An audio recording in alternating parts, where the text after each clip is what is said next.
আসসালামু আলাইকুম বন্ধুরা। আজকে আমি আপনাদের দেখাবো কিভাবে শুধু নোটপ্যাড ব্যবহার করে একটি ওয়েদার অ্যাপ তৈরি করা যায়। প্রথমে আপনার কম্পিউটারে নোটপ্যাড ওপেন করুন।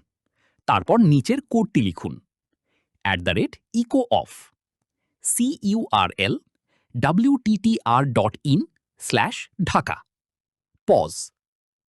এখানে ঢাকা এর জায়গায় আপনি আপনার নিজের শহরের নাম লিখবেন, যেমন ঢাকা বা চট্টগ্রাম। এখন ফাইলটি সেভ করুন। নাম দিন weather.bat। খেয়াল রাখবেন শেষে অবশ্যই .bat থাকবে। এখন ফাইলটির ওপর ডাবল ক্লিক করুন। দেখবেন সাথে সাথে একটি কমান্ড প্রম্পট উইন্ডো ওপেন হবে এবং সেখানে আপনার শহরের আবহাওয়ার তথ্য দেখাবে।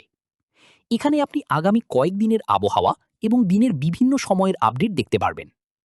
এভাবেই খুব সহজে কোনো সফটওয়্যার ছাড়াই আপনি নিজের কম্পিউটারে একটি ওয়েদার অ্যাপ তৈরি করতে পারবেন। ভিডিওটি ভালো লাগলে লাইক, শেয়ার এবং ফলো করতে ভুলবেন না।